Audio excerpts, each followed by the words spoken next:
Have a look at this chart. It shows the average global temperatures year by year. The blue dots are what the actual temperatures were, and the red dots show what the scientists predict it would be.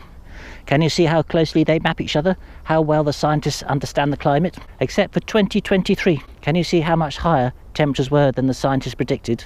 Do you think the scientists don't really understand what's going on with the climate, and maybe we're in more danger than we thought? For almost every other year, we can pretty reliably predict temperatures based on the long-term trend. For 2023, this model completely breaks down. Or is it more a case of, in almost every case, the addition of the 2023 numbers was in line with the long-term expectations from the models? Well, maybe we shouldn't be too concerned about the results for 1 year. Much better to look at the trend of warming over the decades, and for that we can say quite certainly that temperatures have been steadily increasing for the last 50 years, but the last 30 years the rate of warming has increased. Or do you think it's the rate of warming has increased for the last 10 years? Or over the last few decades there has been no statistically significant increase in the rate of warming? Or do you think the rate of warming has been increasing for the last 60 years? All of this is from reliable scientific sources. But even if we can't really work out those first two things, at least we can be quite sure for the first time in over 100 years we now understand how much the planet will warm if CO2 concentrations doubled. It's really important because we want to know how much planet Earth is going to warm. Thanks to Professor Hansen, one of the world's most respected climate scientists, we now know that if CO2 concentrations double, then temperatures will increase by about 4.8 degrees Celsius. Or do you think it's a case of Hansen's high estimates were quite subjective and not justified by observations, model studies or literature? And he is misrepresenting the science. Aerosols are measured and are constrained. They are not free parameters. Those two comments were from Piers Forster, one of Britain's most respected climate scientists. He's the chairperson of the Committee on Climate Change that advises the British government, so he's a completely top-drawer scientist. How am I to know who to trust? I make these videos on climate change. I try to base them on the science. Which science am I going to use? Well, there is one source that everybody trusts, and it's the United Nations Intergovernmental Panel on Climate Change assessment reports. This is one report. It's 3 parts, but it's one report. It's published every 7 or 8 years, and it's trusted by the scientists, the world's governments, and the media who use it to report on climate change. And I'm going to use Professor Hansen's work, which is called Global Warming in the Pipeline, to show all the processes you have to go through to be included in that report and for the world to take you seriously. First of all, though, I should explain what James Hansen's work, Global Warming in the Pipeline, is all about. He's thinking about one of the oldest and most central aspects of climate science. It goes back to 1896. And it says, if we were to double concentrations of CO2 in the atmosphere, how much would temperatures warm? And it's not quite as easy as you might think. You can't test it in a laboratory because you have to include certain feedbacks like melting ice sheets that are on the sea, changes to clouds, changes to aerosols, what are known as fast feedbacks. And at the moment, no computer model can really come up with an accurate estimate. And it's important to know because there's always a delay between emitting CO2 into the atmosphere and the resulting warming that comes from that additional CO2. If the resulting warming from the increased CO2 is more or less in step with the CO2, i.e. there's not too much of a delay, then it's said that Earth's energy balance is almost equal, it's almost in equilibrium. If there's a long delay, if it takes a long time for that warming to come through for the new CO2 that's been emitted, then we could be in more trouble than we think because we've got more warming coming than what we anticipated. So that's a very quick outline. The results that Hansen has come up with are quite controversial because he thinks we've got much more warming coming than everyone else was hoping we might have. Here's what he thinks. Improved knowledge of glacial to interglacial global temperature change yields equilibrium climate sensitivity, or ECS as it's known, of about 4.8 degrees Celsius for doubled CO2.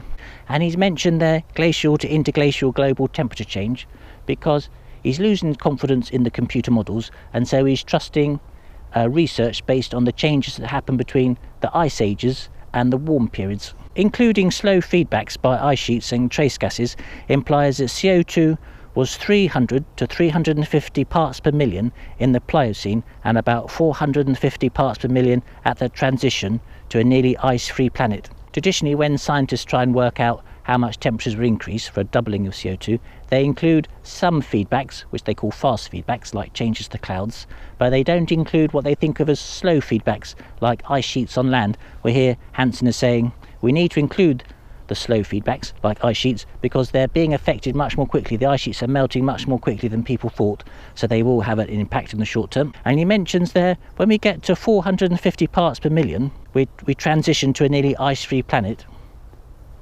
We have to remember, at the moment we're at 420 parts per million, and I think each year parts per million increases by 2 or 3. So how long is that? We've got 30. So about another 10 or 20 years, we could be at 450 parts per million. And even though we won't be ice-free by then, because there's a delay between the CO2 concentrations and the warming and the melting of the ice, that's where he thinks we're heading to.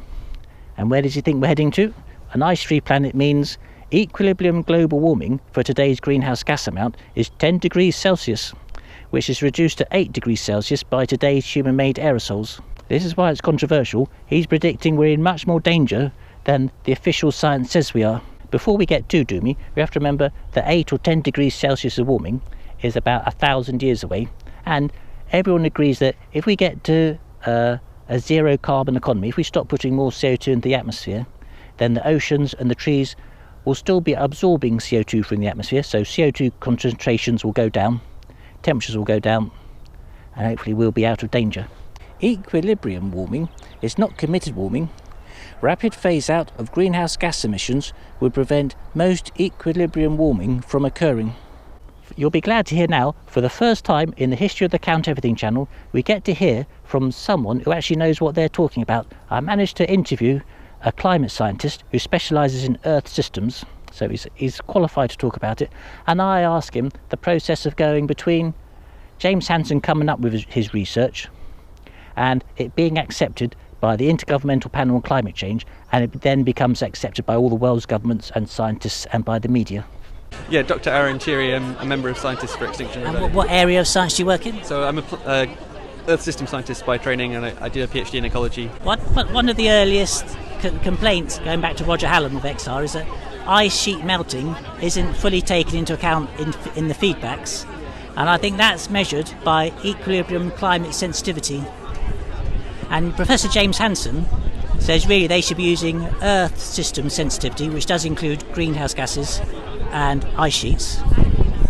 So who is it that decides what goes into the United Nations reports and what doesn't? Who is decide? Because if you search Working Group number 1, the latest report, there's 606 references to equilibrium climate sensitivity, but only 5 to Earth system sensitivity. And all of those are, we don't include Earth system sensitivity. So is it a political decision or a scientific decision, or how does that come about? Yeah, I think you'd have to probably speak to the scientists who were involved with writing that report to get to the bottom of that one. But in general, who decides what goes in? Is it the scientists themselves? Yeah, so the scientific community write the reports. Those reports are then, they're put out to peer review. Anybody can comment as a reviewer on that, and then the scientists have to respond to every single comment. Yeah.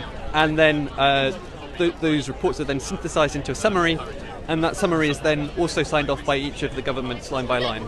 So if a single scientist, even as important as James Hansen, says it should be included, he has to prove it scientifically and has to be accepted into the scientific consensus. Yes, that's correct. So each report has a team of authors for each chapter, and those authors write the report and will have to make a response to every single comment. That's so, as far as we can tell, the scientists are happy that what's in the IPCC reports generally reflects the concerns of the scientists, and it's all there. Yes, that's correct. I mean, like I said, we have seen that from one report to the next, the science typically is actually seem to be actually happening. Some of the impacts are happening faster than had been previously modelled or anticipated, and so there is a tendency, I think, that's acknowledged that the scientific community has at times been quite conservative in its assessment because of the changes that we're seeing are happening faster than had been predicted in some regards. So I think there is an acknowledgement that sometimes the way in which the scientific process works, it's quite conservative, but that's to make sure it's rigorous and robust and good knowledge. Thank you. However, not everyone accepts the United Nations reports. Here's a quote from one troublemaker. Passing through the 1.5 degrees Celsius world is a significant milestone because it shows that the story being told by the United Nations, with the acquiescence of its scientific advisory body, the IPCC, is a load of bullshit. That was James Hansen, by the way, so he doesn't mess about. And when I say everyone trusts the United Nations reports, the main ones, the assessment reports, have 3 sections. There's section 1, which looks at the physical aspects of climate change, and that seems to be the most trustworthy one. There's working group 2, which looks at the impacts of climate change, and that's less trustworthy because they've realised all the impacts they've been predicting, they've been under predicting them, so things are happening more quickly and are more seriously than anticipated. Climate change has altered marine, terrestrial and freshwater ecosystems all around the world. Effects are experienced earlier and more widespread, with more far-reaching consequences than anticipated. Some of the impacts are happening faster than had been previously modelled or anticipated. It's so serious now. The United Nations is much more open to the much more serious predictions than they have been in the past. And there's section 3, which is even less trustworthy, because section 3 is about how we mitigate climate change, the changes we're going to make to our economy so that we have a survivable future. It seems now the data that's used in those reports is deliberately manipulated to give governments the results they want. Here's Johan Rockström, one of the most respected climate scientists in the world. He's talking about another United Nations report, but it's the same issue, that these integrated assessment models are used to give governments the results they want rather than really tell us the true situation we're in. What the United Nations scientists have done in the 1.5 degrees Celsius report is basically to say, look here, we've been asked to run scenarios that take us to 1.5 degrees Celsius. So we tried to give the most ambitious mitigation pathway ever possible. And the results show that, oh my God, that won't take us to 1.5. If you hear a scientist say, oh my God, you can tell things are serious. So we need to add additional elements. And one element is to assume that nature will just continue to be perfectly stable. And then the oceans will be perfectly stable. And then the agricultural system in the world will magically go from source to sink, which is also built into the models. There is no 1.5 degrees Celsius model that takes us there without assuming that agriculture will go from today emitting 25% of emissions to magically becoming a sink. And then on top of that, massively optimistic assumptions on negative emissions technologies. So of the 3 parts of the United Nations assessment reports, the first one seems to be the most reliable, and it's the one scientists seem to refer to most. The second one underestimates the problem. The third one is deliberately manipulated, possibly, to give governments the results they want. So anyway, James Hansen, he's published his work, it's been peer reviewed and it's been published, and sometimes I get comments from people saying, oh well, this scientific paper has been peer reviewed and then therefore it must be correct and the whole world needs to take notice of it. That's not how things work. A major criticism of peer review is that there is little evidence that the process actually works, and it is actually an effective screen for good quality scientific work. So James Hansen, he's published his work together with his team. You'd have to be quite a clever scientist to understand all the work they've done. They've spent years working on it. You can't easily disprove something. You might not agree with it, but you can't easily disprove it straight away. An experiment published in the British Medical Journal inserted 8 deliberate errors into a paper that was nearly ready for publication and then sent the paper to 420 potential reviewers. The average number of errors spotted by reviewers was 2. No reviewer spotted more than 5 errors, and 35 reviewers did not spot any. Climate change is very complex. You can't easily test out the results. It's not like when Isaac Newton came out of his laws of motion and he wrote up his research, and anyone anywhere in the world could read it. They could go to the top of a tall building, drop a heavy weight off, and allowing for air resistance, that heavy weight should accelerate by 9.8 meters per second squared. You can't do that climate change, can you? The United Nations assessment reports are the one source of climate science that everybody trusts. Who are the people that write it, and are they going to accept Professor Hansen's latest work into the next version of the reports? Following a call to governments and IPCC observer organisations for nominations and the submission of detailed CVs, authors are selected on the basis of their expertise. The composition of author teams aims to reflect a range of scientific, technical and socio-economic views and backgrounds. The thing that surprises me is how quickly the reports are written, and in fact they will accept a new piece of research up to 2 or 3 months before the final version of the report is written. So you think, well, how can they take in a brand new piece of scientific research, understand it all, decide whether it needs to be included in the report, and then publish the report? Well, it's because the people who write the United Nations reports are the same people who have been doing the science. The part of the United Nations report that deals with Earth's climate sensitivity, that James Hansen's work will fall into, is Chapter 7 of Working Group Number 1, the physical aspects. And the lead author of that is Piers Forster. Do you remember that name? He's the one who gave some constructive criticism to Hansen at the beginning of the video. And how was Piers Forster chosen to be the lead author of one of the chapters for the climate reports? It's because he took part in research in 2020 looking at Earth's climate sensitivity, an assessment of Earth's climate sensitivity using multiple lines of evidence. They have to thoroughly go through dozens of research papers, understand all the issues, and not only that, but then they have to try and combine them all to come up with some improved results. And I think this sort of process goes on for every area of science that's going to be included in the United Nations reports. So they don't do the science so much when they're sitting down writing the report, but they do some research beforehand, they publish that research, and then that research can be included in the United Nations reports. As you might expect, it's a very difficult job to do, and it's not quite as solid as you might think it is. Combining the results of dozens of scientific papers is quite a difficult job. They have to make decisions about what they include or don't include, and even then they can't come up with a specific value that they have confidence in. They just have to come up with ranges using Bayesian probability. Despite that, they do think they make improvements and are able to narrow down what Earth's climate sensitivity is.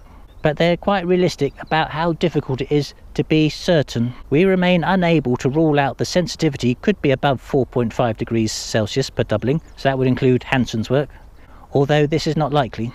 Continued research is needed. It's no coincidence that people have been thinking about this since 1896 and we haven't got a result, because it's just so difficult to do. Quantifying ECS is challenging because the available evidence consists of diverse strands, none of which is conclusive by itself. Yet because the underlying science spans many disciplines within earth sciences, individual scientists generally only fully understand one of the few strands. No one person can understand it by themselves, but not only that, they realise how many subjective decisions they're having to make. It's vital to seek a comprehensive estimate of the uncertainty of each line of evidence that accounts for the risk of unexpected errors or influences on the evidence. This must ultimately be done subjectively. They're only too well aware of how shaky things are. They're making decisions that they can't prove, and they can't really have any academic rigour. Moreover, the interpretation of each strand requires structural assumptions that cannot be proven. This complexity and uncertainty thwarts rigorous, definitive calculations and gives expert judgment and assumptions a potentially large role. So this question, who decides what goes into the United Nations reports? That's an important one, because you're in quite a lot of power to make decisions which don't need it or you can't prove, but people will just have to accept. I tried reading this 2020 research paper that Piers Forster and his team produced. I got to about page 2 and then I stopped understanding any of it. The biggest concern I found is how difficult it is, how much uncertainty there is, and how we can't really be sure that we're in much more danger than we think. You know, they said it could be more than 4.5 degrees Celsius of warming for doubling of CO2, although it's unlikely. Now, I made a video last year on this subject about Professor Hansen's paper, Global Warming in the Pipeline, and I got lots of nice comments and new subscribers. And then I made another video about Michael Mann's ideas about this, and he thinks global warming will stop as soon as we stop putting more CO2 in the atmosphere. And I got lots of grumpy comments and lots of people unsubscribed. If you've read through this paper and seen how difficult it is, how difficult it is to be certain, I don't think any of us can make positive comments one way or the other. You know, it's just so difficult to understand. Anyway, they put the reports together, they put them out to be reviewed, and again, it's a very fast process. You only get 2 months to submit your comments. Well, given how complex all the science is, 2 months isn't really enough to understand it. You have to trust the reports that people have put together. And by looking at the sorts of comments that come back, most of them seem to be doing with the wording or the structure of the United Nations report that's being reviewed, rather than the science. And a lot of those comments are coming from representatives of national governments. What sort of comments do the national representatives make? Well, I can't help noticing, but they all seem to pick up on the positive aspects and ask for them to be accentuated. It would be helpful to reorder this sentence to start with the key point that uncertainty of equilibrium climate sensitivity has been reduced to improve knowledge of climate feedbacks. Here's another one from the Finnish government. Narrowing equilibrium sensitivity is an excellent achievement! Exclamation mark. Is it an excellent achievement? Well, it is an improvement, but if you think in 1979 we thought that the central value for ECS, equilibrium climate sensitivity, was 3 degrees Celsius with a likely range of 1.5 to 4.5 degrees Celsius.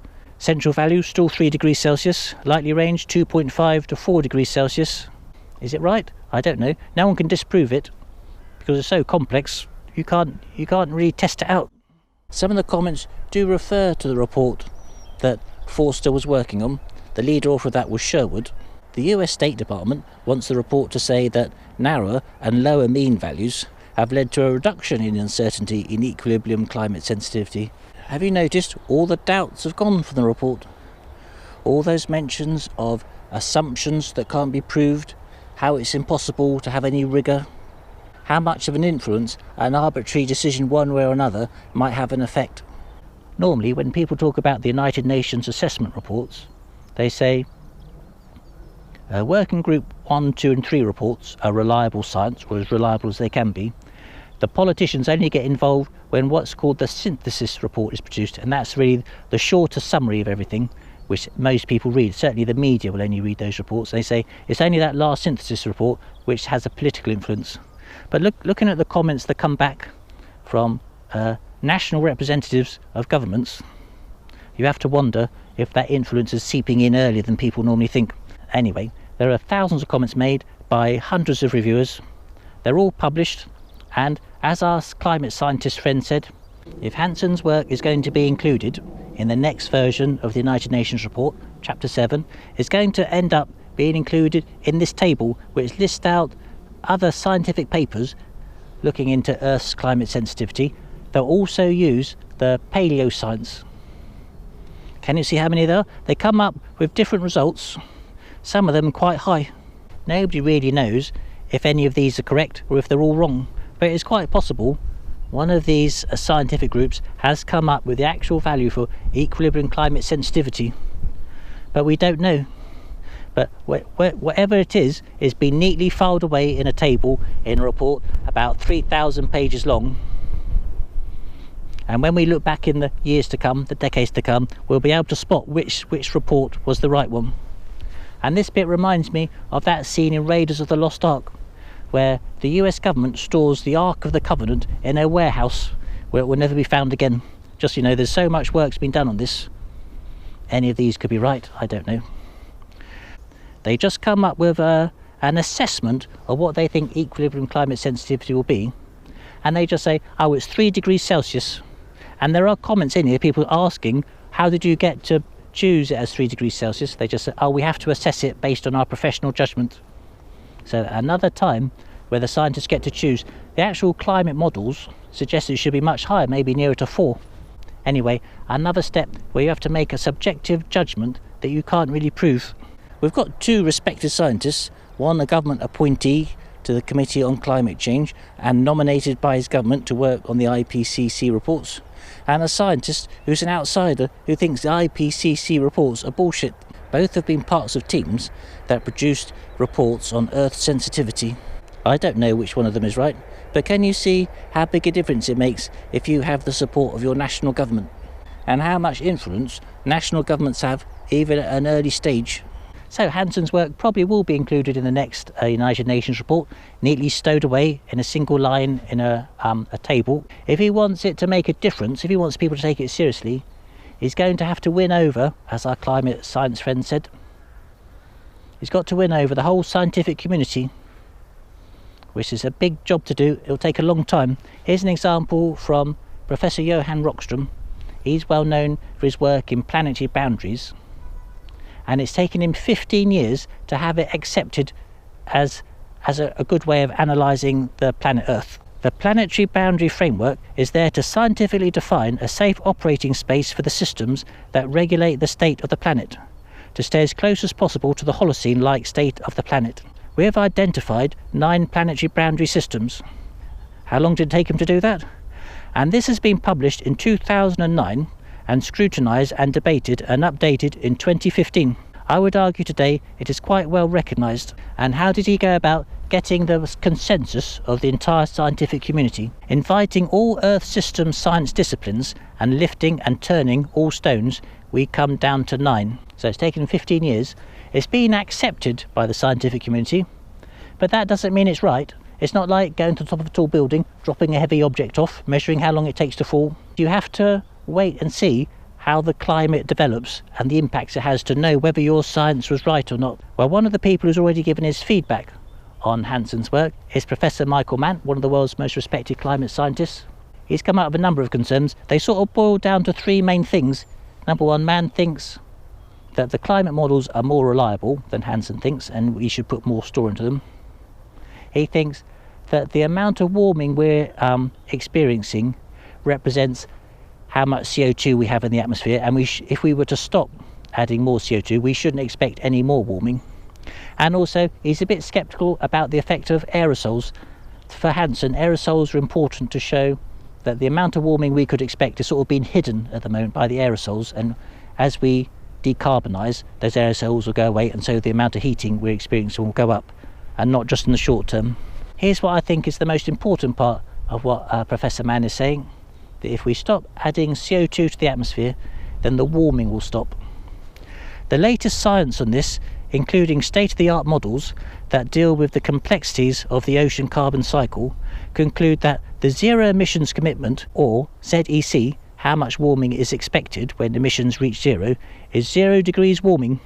Capitals there, so you must be right. If you put it in capitals, that's a scientific way to show you're correct. I.e. warming stops when carbon emissions reach zero. This is important because although Mann and Hansen disagree, they both agree that if we get to a zero carbon economy, then CO2 levels will start to fall and temperatures will start to fall. How long we take to get to a zero carbon economy, we don't know, because all the figures have been manipulated to give governments the results they want. But if we can ever get to zero carbon economy, if it's possible, we'll be safe. So this is the most important bit of the video now. That question, what science can we trust? There's so much uncertainty. It's very, very, very wary about trusting any science, apart from we must get to zero carbon economy, and then we've got a good chance of being safe, providing we haven't had any tipping points that will change Earth systems, but we'll see about that in a minute. If Hansen's work is to be accepted, it could take 15 years. Well, the next United Nations assessment report on climate change is due for 2028, so he'll miss that altogether. That's an important part of the video that will be coming up later on. The one concern that Hansen has, and maybe explains why we can't trust the climate science, is because a factor that may contribute to reticence among climate scientists is delayed discounting, preference for immediate over delayed rewards. The penalty for crying wolf is immediate, while the danger of being blamed for fiddling while Rome is burning is distant. I'm not a climate scientist. I don't know whether Mann or Hansen are correct. And even if I was, I'd be very wary about questioning them, especially if you think, for the climate reports the UN produces, there are hundreds of scientists working together. They rely on the work of thousands of scientists over decades. You'd have to be quite a brave scientist to stand up and say any of this is wrong. So if the scientists are reluctant to accept new controversial research, what happens instead? Gradualism that results from reticence is comfortable and well suited for maintaining long-term support. Gradualism is apparent in IPCC's history of evaluating climate sensitivity as summarised in our present paper. You can't drop weights off a tall building to find out if your report's right. you've got to wait for the climate to change.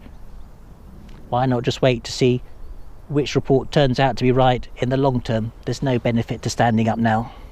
Also, if you're an outsider, if you're that one climate scientist who says the UN reports are bullshit, that makes it more difficult to be accepted as well. One climate scientist identifies professional specialisation which causes outsiders to be ignored by insiders as one cause of reticence. This is a new sort of scientific conservatism. In the past, when people have said the UN reports are conservative, I've taken it to mean you can only get things into the United Nations report if you can prove them scientifically. The way in which the scientific process works, it's quite conservative, but that's to make sure it's rigorous and robust and good knowledge. And things that don't go in, for example, like methane emissions from wetlands, and there are a couple of other things that aren't well understood, I thought they can't put those values in because they don't have enough scientific research that's reliable. But this type of conservatism exists when you do have the research, you have lots of choices to make, and you deliberately ignore maybe the more controversial ones and choose the least controversial ones or the accepted ones. The Count Everything channel does not do conspiracy, so we need some evidence now, don't we, to see if Professor Hansen's concern about scientific reticence and gradualism is correct. Certainly, by having to make subjective judgments that you can't prove, there is the scope to have value judgments, isn't there, to choose the less controversial one. The fact that the central value for equilibrium climate sensitivity has been 3 degrees Celsius ever since 1979, you have to wonder if they're preferring the existing science rather than looking at the new science. Also, if you looked at the comments that the national governments made, they were looking out for positive stories and wanting to accentuate those. To realise how much impact scientific reticence could have, look at all the processes that information has to go through before it actually reaches the public. First of all, you have the initial research, which, judging by the values of climate sensitivity some of them come up with, seem to have the least scientific reticence. Then you have these science surveys that go through and look at all the science that's been worked out so far and try and bring them together to get a more accurate understanding. As we've seen, they have to make subjective choices that they can't always prove. Then it goes into the draft United Nations report, where straight away all the doubts and uncertainties seem to have disappeared. Then the reviewers of national governments go through it and ask for the positive aspects to be picked out and given more prominence. Then we get, yes, the synthesis report, which is fully known to be political, and I've made videos before where we've seen that governments in Saudi Arabia and Australia have asked for damaging information to be removed, damaging for the fossil fuel industry. If we look at the 3 different sections of the United Nations assessment reports, section number 1 we've been looking at, section number 2 always underestimates the impact of climate change. Effects were experienced earlier and more widespread, with more far-reaching consequences than anticipated.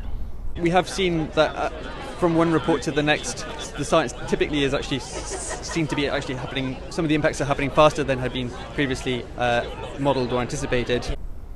You think if the climate science was just very difficult, then you'd expect half of the reports on average to overestimate the impacts of climate change and half to underestimate, but they all underestimate, don't they? Well, when it comes to working group 3, the mitigation for climate science, we've already seen that the data is deliberately manipulated in a way to please the governments not to come out of an accurate path. So again, understating the problem and being reticent to report how it really is. Hansen tells us about 3 examples of where he's seen scientific reticence mean that people who stand up and say how serious climate change is are punished for it. In 1978, John Mercer suggested that global warming from burning of fossil fuels could lead to disastrous disintegration of the West Antarctic ice sheet, with a sea level rise of several metres worldwide. This was during the era when global warming was beginning to get attention from the United States Department of Energy and other science agencies. There's nothing controversial in that now, is there, in 2024? 1978, though, there was a very controversial thing. I noticed that scientists who disputed Mercer, suggesting his paper was alarmist, were treated as being more authoritative. It was not obvious who was right on the science, but it seemed to me, and I believe most scientists, that the scientists preaching caution and downplaying the dangers of climate change fared better in receipt of research funding. In 1981, Hansen reported, "The global temperature rose by 0.2 degrees Celsius between the middle 1960s and 1980, yielding a warming of 0.4 degrees Celsius in the past century.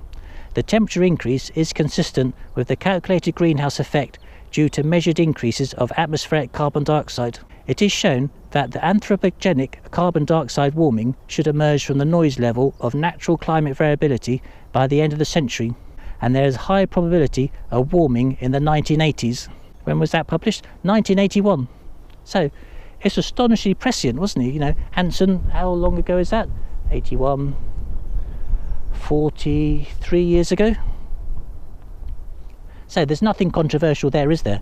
Reading it in 2024. How was he treated then? After I published a paper that described likely climate change effects of fossil fuel use, the Department of Energy reversed the decision to fund our research, specifically highlighting and criticising aspects of the paper. And then in 2004, Hansen criticised the United States energy policy. Expanded opportunities arose after I gave a talk criticising the Bush administration's energy policy shortly before 2004. And how was he treated for speaking out? Calls from the White House to NASA requesting that I be silenced resulted in unconstitutional restrictions on my ability to speak to the media. There's nothing controversial in this, is there?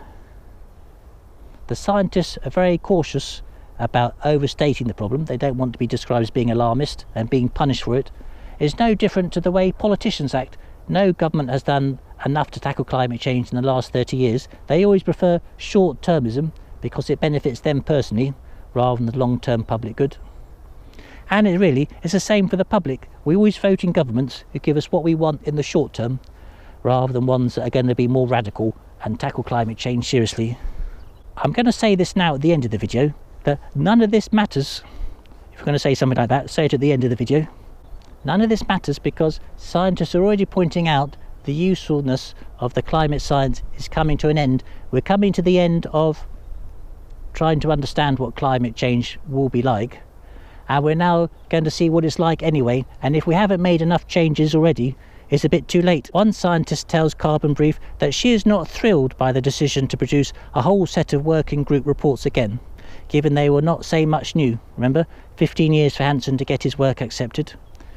Another scientist says, waiting until 2028 for the 3 reports and 2029 for the synthesis report is too late to have an impact on decision making.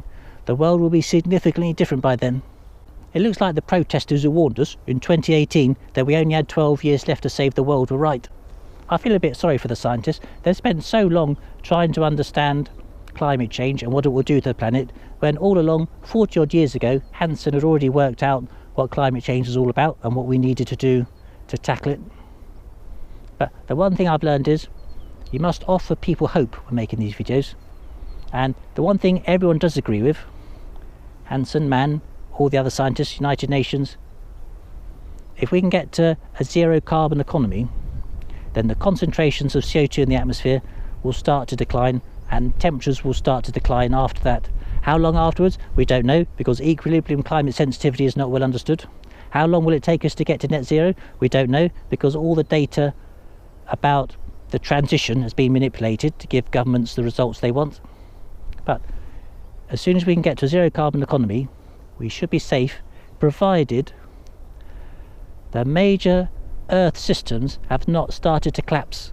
If the ice sheets are irretrievably melting, if the Amazon and northern boreal forests are collapsing, if the Atlantic meridional overturning current has changed, then we could still be in danger even if we get to net zero.